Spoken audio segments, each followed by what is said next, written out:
지금부터 이제 우리 그 선명상에 대해서 제가 이제 지금 우리 미래본부에서 하고 있는 것이 경주 남산 열왕국 마애부처님을 바로 모시는 일하고, 그 다음에 그 선명상을 대중화하는데 지금 최선을 다하고 있어요.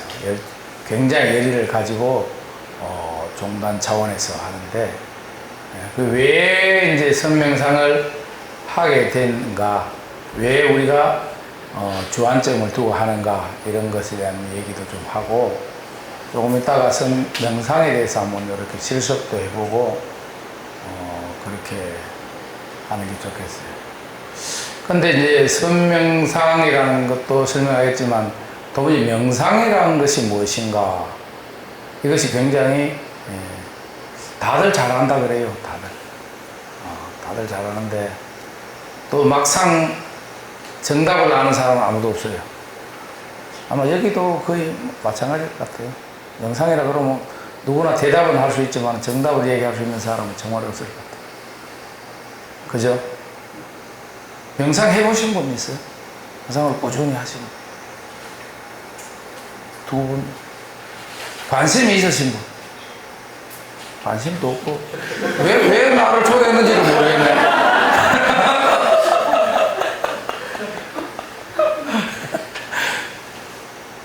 템플스테이 이거 뭐 체험권을 준다니까 그냥 나를 초대한 거거든요. 이러면 진짜 강의하기 진짜 어려운데. 라면을 보통 우리나라 사람들 좋아하죠. 라면, 그죠? 뭐 대부분 다 좋아하잖아요, 그죠? 싫어하시는 분들도 몇 분 계시지만은, 라면 중에 약간 퍼졌다기보다는 이렇게 충분히 익은 라면을 좋아하시는 분이 있고, 약간 꼬들꼬들한 라면을 좋아하시는 분이 있는 거예요, 그죠? 자, 우리 한번 테스트를 해봅시다.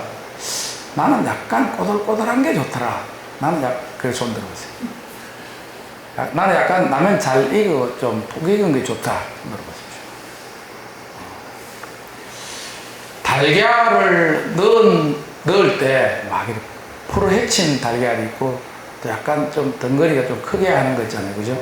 완전히 풀어 헤친 게 좋다 하면서 약간 덩거리가 약간 있는 것이 좋다. 야, 라면이 극단적으로 틀리네.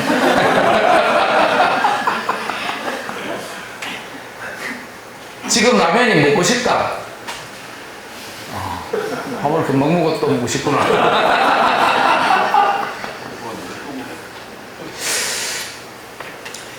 왜 이걸 묻는가 하면은, 여러분들 잘 생각해 보세요. 제가 명상에 관련돼서 많은 일에 강의를 하고 또 설명도 해주고 사람들한테 이제 토론회도 여러 번 참석하고 했잖아요. 가장 큰 문제가 뭔가, 이거에 대해서 이 얘기를 점검을 해야 되는 거예요.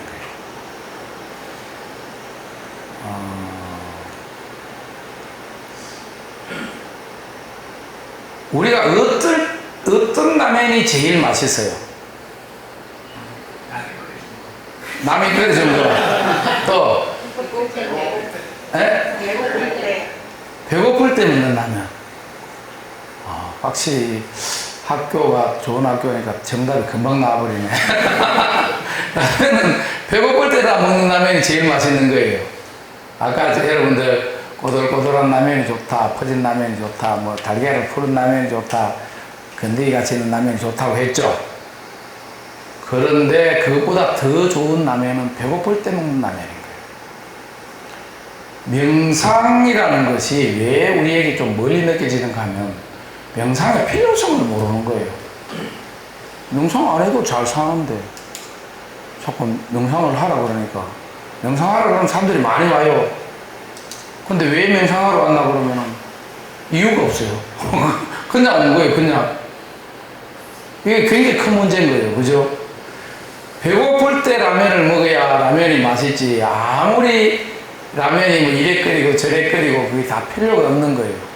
그리고 여러분들 아까 명상에 관심 있는 사람도 없고, 해본 사람은 2명밖에 없고, 내가 뭐 강의해도 배부른 사람에게 라면을 주는 거하고 똑같은 거예요, 이거. 이 강의가 되겠어요, 이거? 걱정되네. 그래도 들어볼래요? 네. 배불러도 라면 먹을 때 가끔 있죠, 그죠? 분위기가 좋고 친구가 좋으면은, 특히 여자친구가 이뻐 봐요. 배고프다 한 그릇 더 먹어요. 뭐, 안 먹었다 그러고 또 먹을 거예요, 그죠? 제가 강의를 잘하면 여러분들이 또 명상에 대해서 훅 관심을 가질 수가 있을 수도 있으니까, 그죠? 이제 명상이라는 것과 그 다음에 우리 그 절에서 간화선 그러잖아요. 화두. 우리가 왜 참선한다 그러잖아요. 그럴 때 화두를 잡고 이렇게 참선을 하는데 그때 가장 중요한 것이 뭔가 하면은 의심인 거예요. 뭔가 참는 사람, 배고픔이 있어야 되는 거예요. 그게 없으면은 다른 거는 다 안 되는 거예요. 아무리 명상 지도자가 좋고 훌륭해도 자기가 명상이 필요 없다고 생각하는 사람은 안 되는 거예요. 그래서 대부분 이제 명상, 우리도 이제 교재를 만들다가 제가 계속 수정을 하자고 그랬는데 어떤 게 있는가면은 명상, 우리 삶의 불안과 괴로움을 떨치고자 마음을 고요히 다스리는 것이 명상이다. 이렇게 많이 써놓은 거예요. 그런데 이제 저는 그거에 대해서 좀 반대라기보다도 항상 지적하는 것이, 그러면 고통이 없고 고민이 없는 사람은 명상이 필요 없는 거예요. 안 그래요?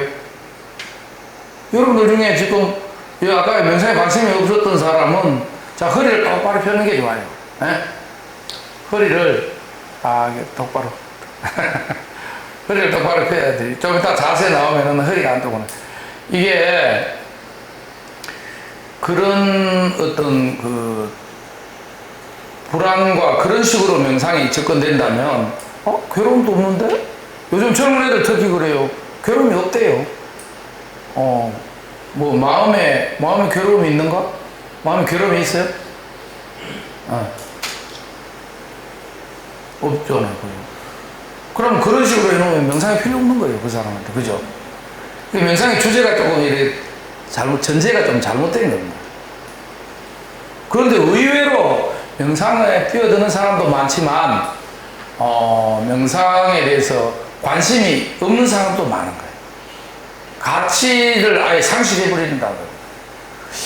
지난주에 저희들이 서울시 장학사들을 상대로 이제 1박 2일 이제 서명상 스테이를 했는데, 그때 이제 이렇게 설명을 하니까, 처음에는 저희들이 장학사들과 보니까 교사나 이런 직업군 중에 좀 직책이 높더라고요. 선생님들보다. 그래서 처음에 선생님들만 하려고 그러니까 장학사들을 상대로 해달라는 거예요. 뭐 서울시 장학사가 몇 명 되는데 우리 이렇게 몇 명 안 모이면 어떡하냐니까 그렇지 않을 거라는 거예요. 그래서 정말 이렇게 장학사를 상대로 우리가 명상을 한다고 딱 냈는데 정말 한 일주일이 안 돼가지고 50명이 다 차버렸어요. 와, 우리가 굉장히 좀 이렇게 놀랐어요. 그게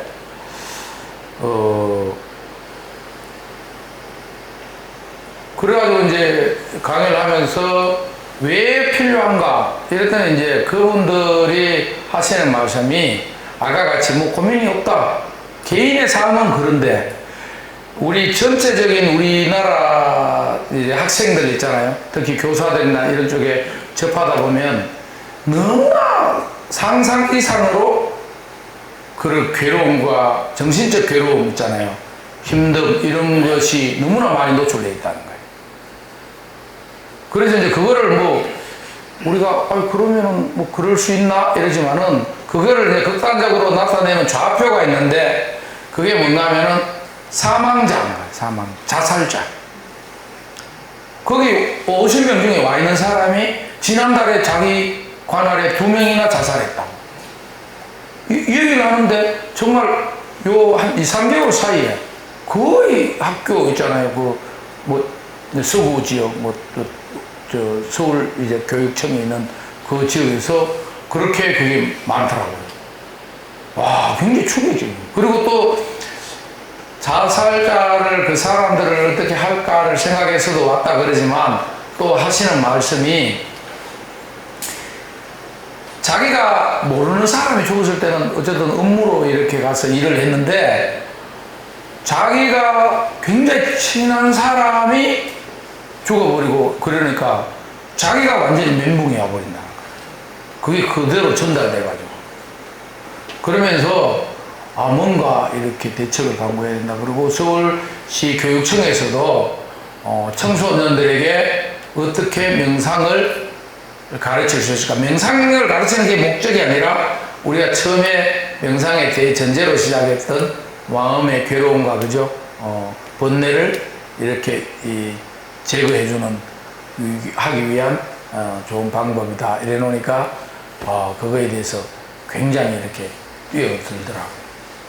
우리는 좋은 부모님 만나서 또 공부도 잘하게 됐고 자기가 노력해서 공부 잘했다고 생각하는 사람 손 들어보세요. 부모님이 자기를 공부 잘하게 놔줘서 공부 잘했다고 생각하는 사람 손 들어보세요. 여기는 왜 답이 없어요? 제3의 답이 있나? 어떻게 해서 공부를 잘해요? 못했어요, 공부를? 못한 것 같지는 않지만, 잘한다는데 포인트가 꼽혀가지고 손을 감이 못 드는 거예요? 그나마 이만큼이라도 공부를 잘한 거는 자기 탓이라고 생각되는 사람 손 들어보세요. 부모님이 잘나줘서 그렇다고 생각하는 사람 손 들어보세요. 좀 양심적이긴 하네. 보통 보면 자기가 잘해가지고 한 것 같은데 그렇지 않더라고요. 저도 인생의 한 절반 정도 30대까지는 내가 다 이룬 것 같더라고요. 내가 하면 다 이루어지고 내가 해서 이루은 거지. 이 세상에 내가 또 그때는 또 자신감이 충만해가지고 내가 월정사에 갔더니 그 등을 달으라고 그러더라고요. 법당에. 그래가지고 법당 하시는 분이 그래가지고 그러죠 그러면서 한 개 달지 그러면서 이거 왜 다른데요? 이렇게 하니까 이거 소원도 이루어지고 부처님께 공양 올리면 좋다는 거예요. 그렇죠. 이제 출가 전에 그래가지고 뭐 써요? 그랬더니 자기가 바라는 거를 쓰라는 거예요. 쓰라고 가만히 생각하니까 내가 이제 부처님도 이제 타인이라 치고 그죠? 다른 사람에게 내가 바라는 게 뭘까? 그때는 처음 생각해 봤어요. 근데 진짜 없어요. 바라는 게 아무도 없더라고요. 왜 없는가? 남한테 바랄 게 뭐있어? 내가 노력하면 다 이루면 되지. 이 생각에. 진짜예요, 그게. 그래가지고, 없다 그랬더니, 법당에 있는 보살님이 있잖아요. 의아하게 보더니, 그러나 부모님 소원이라도 쓰라 그러더라고요. 그래서 제가 부모님 소원을 썼죠. 뻔하잖아요, 그죠? 장수 무강하시라고 이렇게 딱 써주고 집에 가서, 그때 핸드폰이 있으니까 이제 집에 가가지고 전화를 해줬지, 서울에서. 시골에 있으니까. 오늘 내가 월정사 가서 법당에 소원을 등을 다르라 그래가지고 부모님 만수무강을 이제 건강하시라고 등을 달아줬다니까. 나는 그냥 그래도 한번 얘기해 준다고 해가 이렇게 했는데 엄청 좋아하더라고요. 부모님이 그렇게 내가 무슨 효자가 된 것 같이 아이고 고맙다고 그러면서 네가 어떻게 거기까지 가서 등을 달아주냐고 막 그러는 거예요. 이게 좀 내하고 좀 생각이 달랐다고. 그러니까 우리도 젊을 때는 별로 바랄 게 없어요. 그죠? 자기가 하면 되지 그죠? 바랄 게 뭐가 있겠어요? 안 그래요? 진짜 누구나 다 그럴 거예요. 근데 인생은 항상 젊지도 않고 항상 그렇게 자신만의 충만한 그 상태로 지속되지 않더라고요. 그러니까 이게 이제 한 40대쯤 되니까 아무리 내가 발버둥을 쳐가 해도 할 수 없는 부분이 있구나. 이런 것이 느껴지니까 그때부터는 좀 겸손을 가지고 이제 내가 기도가 필요하구나. 내 할 일은 다 해도 그게 안 이루어질 수 있다는 것을 그때서 알겠더라고. 그래서 이제 그때부터는 조금 이제 겸손해졌다 그럴까. 지금도 아직 그렇게 겸손한 것 같지는 않아요.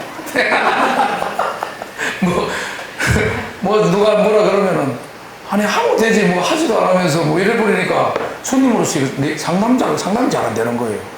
막 고민하면 그거 어떻게 해요? 그거 어떻게 해요? 막 이렇게 고민해 줘야 될 거 아니에요?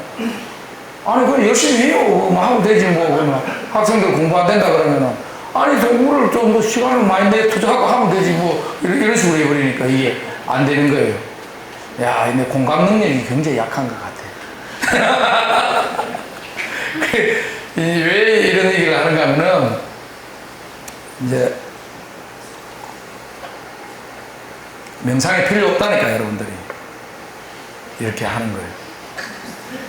자, 필요 없는 명상을, 이제, 그래도 오늘 주제가 명상이니까, 그 주제에 맞게 해야 되는 거예요. 그죠? 오늘 필요 없지만은, 나이가 드니까 이게 버섯 같은 거 이런 게 몸에 좋다고 많이 먹으라 그러더라고. 그러죠? 연세 좀. 근데 나는 아직도 버섯이 내 몸에 좋은지 모르겠어요. 맛도 없는데 자꾸 먹으라 그러니까. 그래도 먹어 놓잖아요. 그렇듯이 여러분들 지금 명상이 별 필요 없는 것 같지만은 오늘 잘 때려놓고 잊어보지 않으면은 나중에 여러분들이 괴로움이 찾아올 때 다시 나를 안 찾아도 오늘을 잘 리와인딩 하면 이제 여러분들도 고민을 풀 수가 있는 거예요. 아시겠죠? 네. 우리 그 고등학교 사회 윤리책에 보면 그런 글이 있어요. 인생을 살다가 우리는 종교를 가짐으로 해서 인생의 괴로움을 이겨내기도 한다. 이런 구절이 있더라고요. 종교라는 게 어떻게 해가지고 종교를 가짐으로 해서 괴로움을 없앨 수 있을까? 그래서 그게 너무너무 의심스러워, 고등학교 2학년 때. 그래가지고, 이제 집에 가서 저녁에, 종교를 가지겠다니까. 좀 막 웃더라고, 집안 식구들. 그래서 그 옆에 교회를 간 거예요. 종교를 가진다고. 그래가지고 교회를 다니기 시작한 거예요. 근데 보니까 별로 그렇게 괴로움을 잘 없애주는 것 같지가 않더라고요.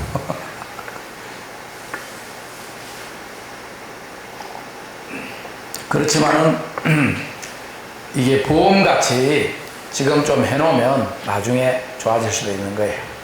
알았죠?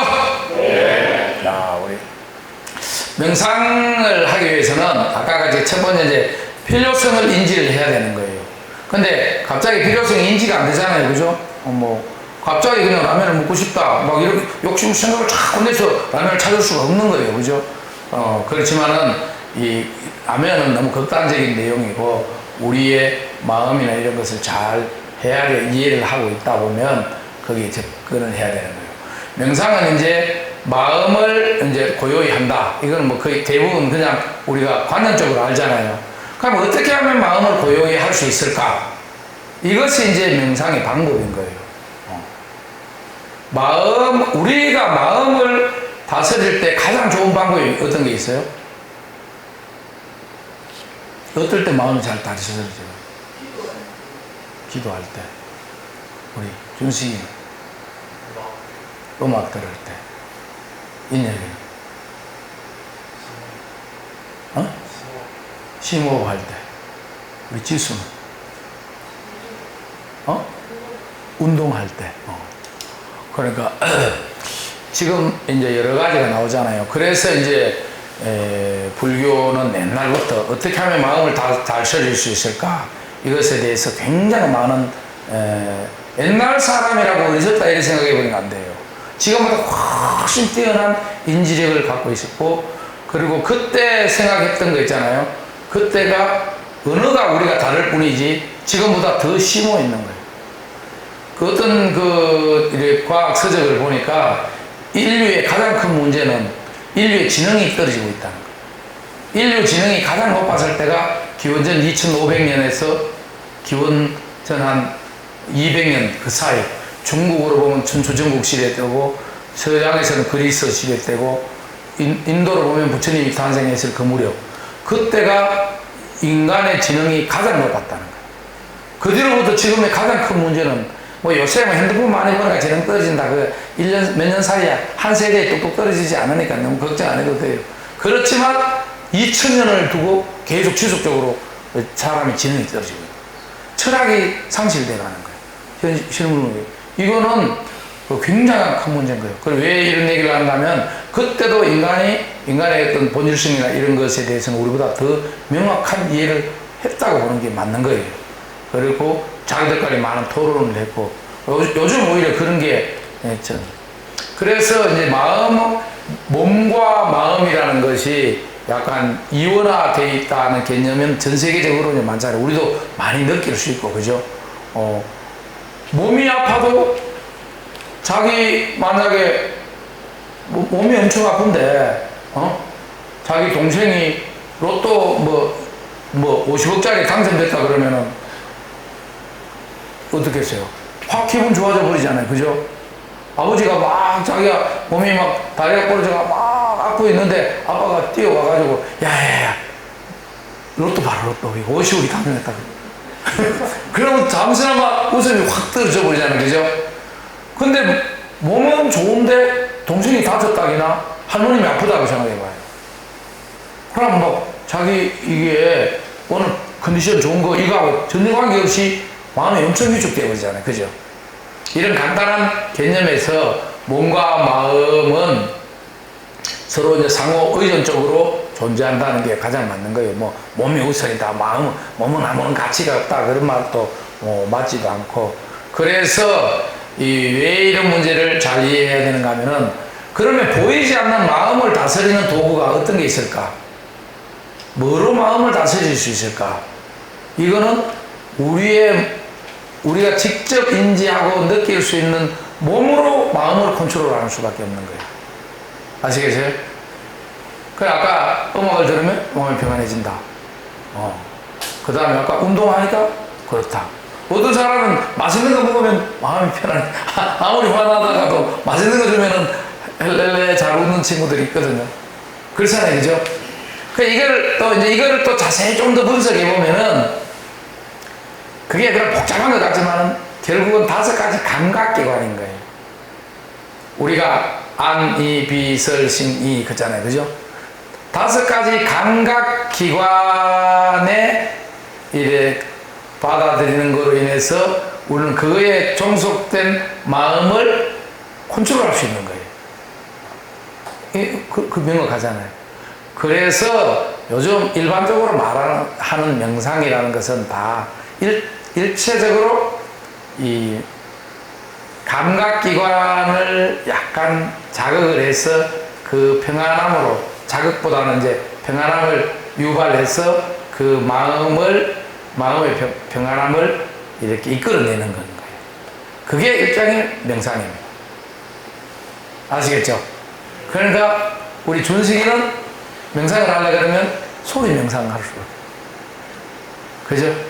그러다고 몸을 잘 이렇게 하는 거 있잖아요. 그죠? 몸에 요가 명상 같은 거 하면은 의외로 좋고 그 다음에 요즘에 근데 이게 조금 이 복합성이 있어요. 우리가 그렇게 하면은 그럼 5가지밖에 명상 종류가 없겠네 이러지만 그렇지 않는 거예요. 향을 꽂고 향을 그 흠향하는 명상도 있거든요. 여러분 그거 안 해봤죠? 향이 굉장히 중요할 때가 많아요. 우리가 향이라는 것이 향을 꽂고 명상하는 방법도 있고.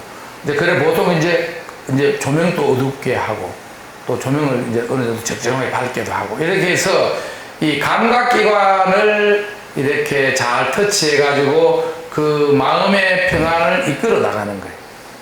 이까지 하면 명상은 굉장히 쉬운 거예요. 그죠? 자, 잘 따라왔어요?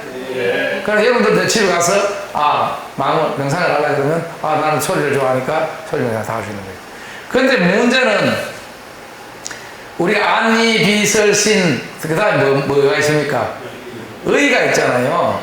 5가지 감각기관과 의식이 한 게 있는 거예요. 생각이라고 할 수 있는데 이제 조금 복잡한데 나 그건 두고 일단 근데 이거는 뭐가 문제인가 하면은 다른 그 5가지는 완전히 동일한 메커니즘으로 움직여 가는데 이 6가지, 6번째 이거는 굉장히 독특한 현상을 갖고 있는 거예요.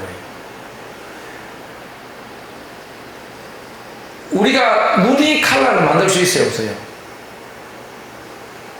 귀가 소리를 만들 수 있어요, 없어요? 비동적으로 인지되는 것 뿐이잖아요, 그죠? 코가 냄새를 만들 수 있는 건 아니에요. 냄새를 인지해야 할 수 있는 거예요. 다 이제 감각기관은 외부의 거를 받아들일 수밖에 없는 구조로 되어 있는데, 안에 비슬실 의식은 이게 아주 미묘한 부분이 있는 거예요. 의식은 의식을 만들어내요. 마치 눈이 칼라를 만들어내고, 우리가 뭐 보려고 그러면 깜깜하잖아요. 근데 눈이 그 밝음을 만들어내가 다 보게 하고, 뭐 듣고 싶은데 음악 뭐 기기나 이런 걸 해야 들을 수 있잖아요. 근데 귀가 막 소리를 만들어내버리면 이게 문제입니다. 의식은 다른 거하고 똑같은 동일한 메커니즘을 갖고 있는 것 같지만 완전히 다른 거예요. 의식은 자극에 의해서 의식이 일어나기도 하지만 자체 생산이 가능하다는 거예요. 이것으로 인해서 우리가 지금까지 생각했던 단순한 명상 구조가 또 너무나 많이 바뀌는 거예요. 처음에는 한 5가지 정도만 잘 관리하고 뭐 2가지씩 이렇게 결합한다 그래도 뭐 또 잘, 예를 들면 맛있는 거 먹으면서 보글보글 찌개거리는 소리를 들으면서 명상하면 소리와 맛, 명상으로 해결될 것 같지만은 그리고 또 음식의 색깔이 좀 이쁘면 좋겠다 싶지만 안 되는 거예요. 여러분들도 지금 여기 앉아있지만은 일부는 제 소리를 듣고 제 모습을 보지만 의식은 왔다 갔다 할 거예요, 그죠? 지금 제 이야기 하면서 제가 이렇게 표현을 하면 그저께 먹었던 음식이 생각나기도 하고 그때 들었던 소리가 생각나. 이거 왔다 갔다 한 거예요, 사실, 그죠? 그렇잖아요. 이런 문제가 하는데 의식은 우리의 마음에 가장 강하게 작용을 하는데 이놈이 컨트롤이 안 되는 거예요. 이거를 이제 조정해야 될 거 아닙니까? 5가지 감각기관으로만 의존해가지고 명상을 완성할 수가 없는 거예요. 그러면은 이걸 어떻게 할 것인가? 어떻게 해서 날뛰는 생각을, 의식을 이제 딱 컨트롤할 수 있을 것 같아요? 자기 생각이 막 이런 게 일어날 때 어떻게 그걸 딱 멈추기나 조정할 수 있어요?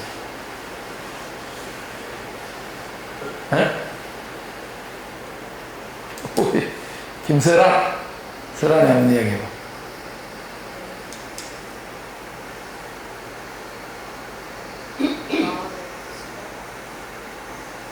마음의 생각이 막 이것저것 일어날 때 어떻게 그걸 멈추나?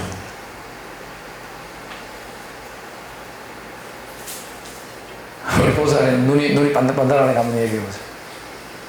내하고 눈 마주치는 보살님. 앞에.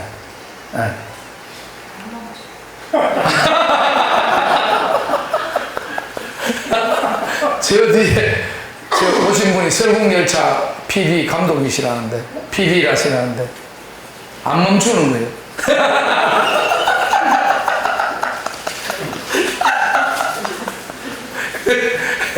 그러니까 이게 처음에 시작할 때는 뭐 5가지 감각기관 그러니까 음악 듣고 이런 명상되고 쉽게 살살살 가다가 이게 의식이 들어가 버리면 완전히 이게 진짜 멘탈 붕괴인 거예요. 다 안 되는 게 안 돼. 그죠? 그러니까 명상하시는 스님에게 가르침을 받을 필요가 있다. 그게 쉽지 않아요. 정말로 마음으로 마음을 멈춰야 되는 거거든요. 그렇잖아요, 그죠? 마음에서 일어나는 번뇌를 마음으로 다시 붙잡아야 되잖아요. 정말 어려운 거예요. 우리가 아까 같이 감각기관, 5가지 감각기관, 그것도 쉽지 않잖아요. 배가 고픈데 맛있는 냄새 고록고록 나면 빵집 옆을 지나가 봐요. 이게 컨트롤이 안 되는 거예요, 그죠? 극단적으로는 진짜 막 자기도 모르게 막 액션이 일어나서 막 훔치기도 하고 그러잖아요. 그거는 정말로 조정을 어느 정도 한다고 칭해도 자기 마음에서 일어나는 마음은 컨트롤 못하는 거예요. 자살하는 사람들의 90%는 90% 아니지. 정말로 자기가 막 죽기 싫은데도 너무 사회적이나 어떤 상황이 복잡해서 이렇게 생을 마감하는 사람도 있지만 대부분은 자기가 죽고 싶다는 그 마음을 멈출 수가 없는 거예요. 여러분들 아까 멈출 수 없다 그랬잖아요. 그럼 진짜 설국열차 탄 사람하고 똑같이 돼버린 거예요. 아시겠어요? 반드시 멈춰야 될 때, 멈추고자 할 때 멈출 수 있는 힘을 길러야 되는 거예요. 에이, 내 인생에는 그럴 일이 없어. 나는 생각 마음대로 하다가 마지막에 이제 호흡이 끊어지면 자동으로 멈춰지겠지. 이런 생각해서는 안 되는 거예요. 한 번 이렇게, 자폐증 그러나? 자폐증 아니고 이렇게 자기 생각에 막 몰두하기 시작하는 사람들 있잖아요. 정말 못 꺼내요. 정말 그게 대화를 우리하고 같이 정상적으로 해요. 얘기 다 해요. 제가 굉장히 친한 친구도 막 그날 저녁에 하고 이렇게 했는데 그 다음날 목숨을 끊어버리더라고. 그래가지고 가봤더니 일지를 써놓은 거예요. 너무나 담담하게 오늘은 무슨 뭐 이제 목숨을 끊을 그 도구를 사가지고 얼마 들었다 장부까지 다 적어놨어요. 우리가 죽으면 갑자기 그냥 물쑥 나타나고 끊길 때 그렇게 하는 것 같지만은 자기 멈추지 않는 생각으로는 계속 그걸 적어나가는 거예요. 그리고 내가 그걸 보면 얼마나 놀라겠어요. 쟤하고 그날 통화하고 그런 날 또 자기는 가서 물건을 사가지고 와가지고 장부까지 적어놓는 거예요. 우리가 그렇게 만만하게 생각하면 안 되고 이렇게 목숨을 끊는 사람이 되겠어. 그렇게 그 사람은 뛰어내릴 수 없는 진짜 그 설국열차 감독님한테 어쩔 수 없네. 설국열차를 타버리는 거예요. 아마 그런 영화도 그런 식일 거예요. 뭐 다른 내용 주제는 조금 다른데 어쨌든 멈추지 않는 그런 지속적인 그런 게 있다는 거예요. 그래서 여러분들이 물론 삶에 그럴 일이 없고 여러분들은 복이 많으신 분들이지만 반드시 우리가 보험을 다 들지 않습니까? 그죠? 한국 사람들은 100%다 보험 들잖아요. 보험 안 들은 사람 있어요? 보험 안 들었어요? 들었어요? 보험. 모르겠어요? 국민보험이라고 하는 게 있어가지고 인두세 같이 한국에서 태어나면 다 보험이 들려져요. 그 한국 사람은 어떻게 될지 모르니까 100% 보험이 들듯이 우리도 100이면 100명 전부 다 명상보험을 다 들어놔야 되는 거예요. 그래도 이런 개념이라도 알아야 그때 선생님이 얘기한 게 그런 거였구나. 이게 내가 빠져나가지 못하고 있구나. 이런 걸 알면 옆에 가서 얘기한다든지 좀 능동적으로 모르니까 거기에 몰두해버리게 되는 거예요. 그렇기 때문에 우리가 이 명상을 한다는 거는 지금 생각할 때 아까 말다시피 전체 인원에 보면은 10% 정도만 요구가 되고 90%는 명상이 요구가 안 된 사람들을 앉혀놓고 내가 명상에 대해서 아무리 얘기해봤자 의미 없는데 불교하고도 굉장히 관계되는 거예요. 그런데 이제 지속적으로 계속 하려 그러면 계속 음악을 바꿀 수도 없잖아요. 멍청하다 또 자주 바꿀 수도 없고 또 하다가 바꿀 수도 없고 그죠? 아까 뭐에 마음이 편안하다진다 그랬지? 이 얘기는? 심호흡. 심호흡은 이제 또 다르지 하고 아까 같이 요가도 할 수 있고 그렇지만 또 못할 상황이 있을 거 아니에요. 그죠? 막 장시간 기차를 타고 왔나 이럴 때 못하잖아요. 근데 그러다 보니까 24시간 365일 우리가 계속 인지할 수 있는 것이 무엇인가? 그거는 통째로 마음을 딱 멈추는 그런 힘을 기르는 거. 그게 삼매예요, 삼매. 삼매, 하고, 그것도 이제 좀 쉽지는 않잖아요. 그것도 쉽지 않으면은 우리 생각을 한 곳에 집중시키는 것이 호흡인 거예요, 호흡. 옛날 사람들도 이렇게 찾아보니까 아무리 우리가 뭘 안 해도 호흡은 계속하고 있는 거예요. 그래서 관법 그러잖아요. 비파사나. 딱 호흡을 항상, 호흡은 계속 있으니까, 여기에 마음을 딱 관찰하는 거예요, 관찰. 꼭 호흡 아니라도 되는데, 다른 거 하려고 그러면 다른 게 자꾸 사라져 버리잖아요. 그죠? 향에 대해서 관찰하자. 뭐 관찰하는 게 눈으로만 보는 게 아니라 이제 음미하는 거잖아요. 향을 하자. 근데 향 다 떨어져 버리면 또 없어져 버리잖아요. 그럼 또 끊겨 버리잖아요. 이러니까 계속 우리가 365일 24시간 지속될 수 있고 우리가 관찰할 수 있는 것이 호흡인 거예요. 그래서 호흡을 관찰하면서 자기의 10년의 자아를 계속 꼭 자기 마음을 막 찾으려고 막 그럴 필요도 없는 거예요. 일단은 자기 마음이 아까 같이 멈추지 않는 번뇌들을 호흡에 자꾸 집중, 이 생각 나고 이 생각 날 때 둘 중에 한 개 선택해야 되잖아요. 다시 호흡을 선택하고 또 이 생각 날 때 또 다시 호흡으로 자꾸 연습을 하는 거예요. 연습. 어느 날 갑자기 그냥 턱 앉으면 부처님 같이 저렇게 좌선이 되는 게 아니란 말이에요. 그거는 계속 이렇게 연습을 할 수밖에 없는 거예요. 그것을 관찰하는 대상을 가지는 것이 호흡이라. 이 굉장히 간단하게 2500년 동안 수행법을 함축해서 한 거예요. 그 화두라는 거 있잖아요. 간화선. 이제 간화선은 화두를 관찰한다. 화두를 관찰하는 참선법인 거예요. 그게 간은 본다는 거잖아요. 그죠? 그래. 본다는 건데, 화두를 본다. 화두를 이제 계속 관찰하는 거예요. 그게 간화선인데, 근데 아까 같이 배부른 사람에게 라면을 주면은 안 먹는 거예요. 최소한 맛있는 라면이든 뭐니 아무리 끓여줘도 한계가 있는 거예요. 가장 좋은 거는 배고프면 되는 거예요. 배고프면. 이 간화선은 우리가 하려고 그러면은 어떤 배고픔이 있어야 되는가? 죽음이 뭔가? 산다는 것이 뭔가? 정말 우리가 이 생의 끝은 뭔가? 이런 것에 대한 최소 관심이 있어야 되는 거예요. 풀리지 않는 관심. 예를 들면 바닷물이 왜 짠가? 이것도 관심이 되죠. 그죠? 그건 화두가 될 수가 없는 거예요. 왜 그런가? 바닷물이 왜 짠지 다 알아도 우리가 부처님이 안 되는 거예요. 우리 마음을 다 알 수가 없다는 거예요. 그런데 화두는 우리가 생각할 때는 좀 말도 안 되는 이야기인데 논리적으로 말이 안 될 뿐인 거예요. 우리의 마음의 논리, 우리가 이때까지 배운 학설의 논리에 말이 안 되는 거지, 그게 말이 안 되는 게 아닌 거예요. 논리가 다른 차원의 논리로 다 이해가 될 수 있는 거예요.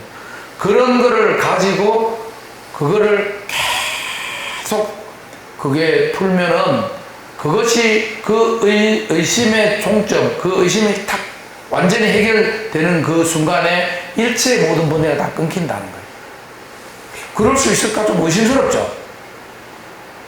그것이 화두예요. 그것이.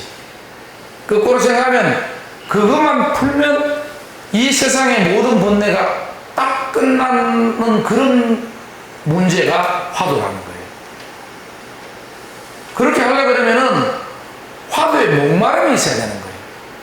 인생의 삶과 죽음 후에는 어떻게 될까? 이런 것에 대해서 고민이 있어야 되는데, 아무 관심도 없는 어린애들 데려와서 초등학생 데려와가지고 참선하자 그러면서 화두 한 개, 조주 스님이 계획에도 불성이 없다 그랬으니까 묻자 화두 하자. 묻자 화두. 그러면 뭐 어떻게 하냐? 묻자 생각해라. 뭐 됩니까 그게? 우리도 수련회도 많이 하지만은 자꾸 그런 식으로 돼버리는 거예요. 먼저 갈구하는 마음이 일어나지 않으면은 될 수가 없는 겁니다. 아시겠어요? 네. 여러분들이 뭐 무능하기나 그래서 이런 것이 아니라 여러분들이 삶 속에서 갑자기 그런 것이 화두같이 우리가 왜 화두같이 들렸다. 뭐 요즘 내가 이게 진짜 요즘 내 화두다 이렇게 하잖아. 그죠? 그 화두라는 것이 그렇게 들렸을 때 그거를 풀어야 되는 거예요. 그런데 이제 그런 분은 평소 일상 삶에서는 그게 나타나지가 않아요. 그렇지만 여러분들이 정말 뭐 젊은 시절은 좀 잘 안 되지. 그러니까 젊은 시절에 아주 현명한 사람들은 화두를 인생이 뭔가, 정말 죽고 사람의 생사가 뭔가 이런 거를 생각하다가 화두를 잡는 경우가 있어요. 근데 이게 세상은 아이러니인 거예요. 젊을 때는 그런 의심이 잘 안 생기고, 뭐 사는 게 다 재밌고 사는 거 이랬어 가지고 고민이 없고, 나이 들면 그런 고민이 많이 생기잖아요. 근데 또 어떻게 되는가 하면, 젊을 때는 고민은 없는데 그런 거를 풀 수 있는 힘은 굉장히 센 거예요. 나이 들면은 고민은 있는데 풀 수 있는 힘이 떨어지는 거예요. 그러면 둘 중에 의심이 잘 안 드는 사람이 어쩌다가 의심이 들면은 깨칠 수가 있잖아요. 이거하고 의심은 잘 드는데 깨치는 힘이 좀 딸리는 사람, 그 중에 또 힘이 좀 좋은 사람이 있을 거 아니에요. 그죠? 뭐 이제 생각에 힘이 좋은 사람. 그 두 개 중에 어느 것이 더 확률이 높을 것 같아요. 그래서 딱 잘라서 말하면 30살 이전에 깨치는 사람, 깨치는 거하고 30살 이후에 깨치는 거하고 어느 게 더 쉬울 것 같아요? 30살 이후에? 차례는? 후반? 도무지 의심이 안 생기는 거 없나요? 생각에 힘은 있어도 의심이 도무지 안 생기는 건 아니에요. 여기는 의심은 생기는데 그래도 힘도 좀 있다고 생각하는 거예요, 지금. 그거 딱 통계된 건 없지만, 그, 부처님 같은 경우는 좀 특출하고, 역대로 모든 조사 스님들, 불교에서 간화선, 화두선을 들고 깨달은 스님들은 거의 30대 이내입니다. 20대에 다 명철한 이 각자, 우리가 보면 누구 말도 도통하는 거지, 30살 넘어서 도통한 사람은 역사의 기록에 남아있는 겁니다. 몇 명 없어요. 그렇다고 전혀 없는 건 아니에요. 조주 스님은 62세에 깨달음을 얻었어요. 그런데 또 웃기는 건 뭔지 아세요? 조주 스님은 120세까지 살았어요. 그러니까 생물학적 계산으로 보면 60살에 죽는 우리는 20살이라는 밖에 볼 수 없는 거예요. 부처님이 몇 세까지 살았었어요? 80세까지 살았잖아요. 그 당시 지금도 인도 어디 뭐 지난번에 한번 자료를 보니까 평균 수명이 뭐 일부 지역에서는 36세라는 말도 있더라고요. 그렇지는 않은데 뭐 한 50 몇 세밖에 안 되잖아요. 그런데 그 당시에 부처님은 80세까지. 그 당시 사람들 평균 수명이 굉장히 낮잖아요. 그리고 부처님도 생체 리듬이 좀 늦은 사람이에요. 늦으신 분인 거예요. 그죠? 저는 생체 리듬이 어떨 것 같아요? 저도 거의 조수스니까 넘지 않을까? 아직도 깨닫지 못했던 거 보면 내가 한 70에 깨달으면 140까지 살면 되는 거니까.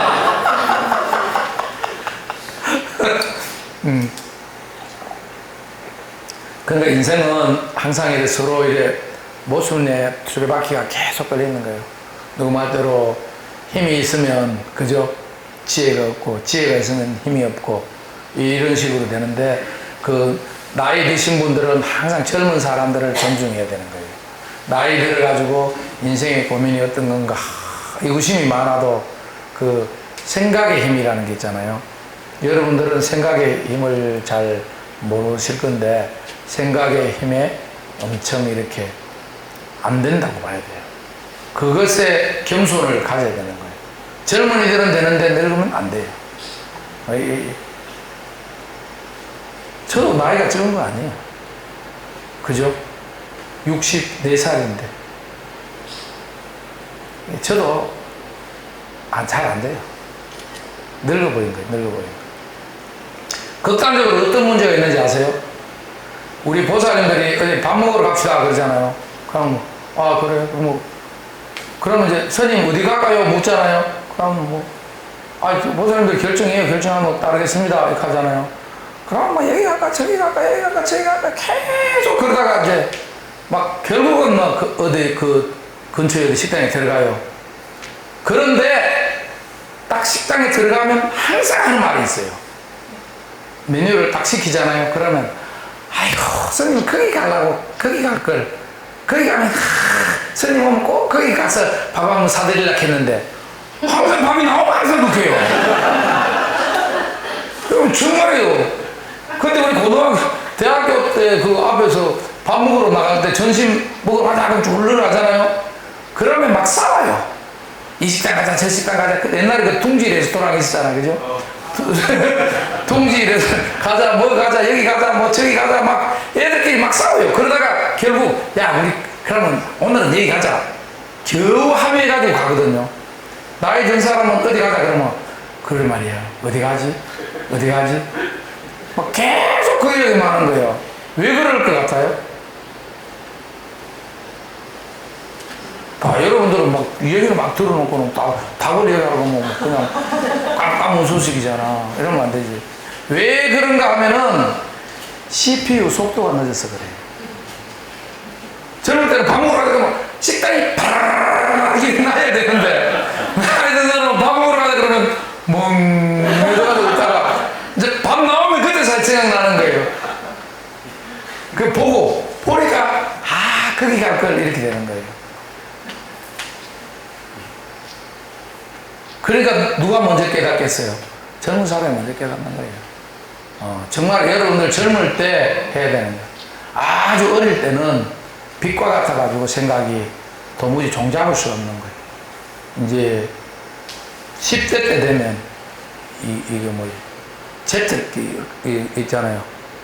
군용 제트기 마속도로 달리는 전투기 같은데 속도는 빠른데 컨트롤이 잘 안 되는 거지. 20대, 여러분들 이제 20대잖아요. 20대는 거의 KTX 수준인 거예요. 궤도로 막 달릴 수 있는데, 궤도 잘 타면 목포로도 가고, 부산도 가고, 그때 가는데 잘못 타버리면 이거는 진짜 좀 고생하는 거예요. 그 다음에 30대는 승용차. 그나마 승용차는 또 빨리빨리 갈 수 있잖아요. 아침에도 막 들어오죠. 40대는 버스 수준 정도 되는 거예요. 50대는 생각의 속도가 오토바이 수준. 60대는 자전거. 70대는 도보. 80대는 휠체어. 90대는 뭐겠어요? 거의 뭐 망부석 수준인 거예요. 생각이 안 나요. 하루 종일 생각이, 노모들이 이렇게 뭐 이야기할 때 있잖아요. 얘기해봐요. 아침에 무슨 얘기해놓고 저녁에 가면, 우리는 까만득히 뒤집었잖아요. 저녁에 가면 무슨 할머니가 무슨 답을 해요. 그런 거 아무 안 느껴봐요? 뭐 이렇게 해놓으면은 아침에 뭐 얘기해놓고 우리는 뭐 돌아다니면 다 잊어버리는데 저녁에 할머니 오면 그거 얘기한다니까 거기 이었어. 생각이 이런데, 여러분들은 그 빠른 생각, 그 민첩한 좋은 생각의 방향성만 잘 잡으면 엄청난 일을 이룰 수 있는 거예요. 여러분들은 지금 거의 20대니까 뭐, 어떤 사람은 아직도 펜턴기 타고 다니는 거 속도고, 어떤 사람은 KTX 타고 다니잖아요. 방향만 잘 잡으면 여러분들은 금방 부처님도 될 수 있고 모든 거 될 수 있는 거예요. 그러니까 여기 오늘 신흥사에서 하룻밤이 여러분들 인생에서는 엄청난 소중한 가치를 나타낼 수 있는 겁니다. 아시겠죠? 네. 나이 드신 선배 동문 선지식 찾아다니는 선생님들도 이제 뭐 속도로만 계산하면 좀 이렇게 답답하긴 하지만 인생은 속도만의 문제가 아니잖아요. 인생은 속도가 아니라 방향이다. 그래, 위로하시고. 나는 비록 속도는 안 나지만 방향은 그래도 잘 잡고 간다 생각 위로하고 열심히 살아가는 수밖에 없습니다. 알았죠? 네. 그러니까 전부 다 힘을 내시고 잘 되고, 이제 명상이라는 것은 제가 아까 처음에 물어본 그거에 있습니다. 내가 여러 명상 강의를 하면서 자꾸 별로 재미없어 하는 이유가 필요하지 않더라고. 고민이 없는데. 정말 손님 명상이 뭡니까? 묻지 않는데 가서 막 얘기하는 의미가 없더라고. 그래서 여기서도 이제 우리 템플 스테이 중에 명상하는 템플을 이제 선명상 스테이로 아주 이름을 아예 전부 바꾸기로 했어요. 왜 명상인데 선명상인가? 아까 우리 불교 전통의 수행 선 있잖아요. 그죠? 화두선. 궁극적으로는 그거로 가야 마음의 평안까지는 명상이 도달해도 뭐 평안만 하면 뭐예요? 평안이 끝이 아니고 평안에서 신연의 이해의 깨달음을 끌어내야 되는 거예요. 거기에는 선이라는 그런 인생의 화두가 매칭이 되지 않으면 안 된다는 겁니다. 여러분들께서 그거를 잘해서 선과 명상이 이렇게 두 개 섞어가지고 막 뒤죽박죽 하는 게 아니라 선으로 들어가서 결국은 삶의 마음의 고요를 찾고 다 하더라도 화두로서 마지막이잖아요. 그죠? 간화선 있잖아요. 불교의 선을 놓치면은 마지막, 우리는 이제 또 불자기도 하니까 마지막 깨달음의 그 문턱을 넘는 거는 이 참선입니다, 선. 그렇기 때문에 그 두 개를 어떻게 할까 이러다가 고민을 하다가 원래 K 명상으로 하자고 해가지고 운동을 일으키다가 K 명상이라는 것이 뭐 그냥 요새 유행에 따르지만 본질하고 틀린다 이래가지고 이제 불교계에서는 선 명상이라고 해서 사람들에게 마음의 평안으로 이끌어주고 궁극의 깨달음의 가치까지 우리가 발현시켜주자. 이것이 선명상입니다. 아시겠죠? 네. 그래서 오늘 여러분들은 선명상 스테이, 선명상으로 한번 멈춰보는 거예요. 스테이 해보는 거예요. 그래서 마침 절에서 하니까 템플 스테이기도 하지만 여러분들 다음에 가서 이 템플 스테이 했다고 하지 마세요. 근데 선명상 스테이라고는 우리가 지난주에 그때 2주 전에 회의에서 내가 최종적으로 앞으로 우리는 선명상 템플 스테이라고 하지 말고 선명상 템플 스테이 하지 말고 우리 선명상을 중심으로 하는 사찰 수행 프로그램은 선명상 스테이로 하자 했기 때문에 여러분들은 전국 제1호 선명상 스테이 팀입니까? 아시겠죠? 네. 박수 한번 보내주세요.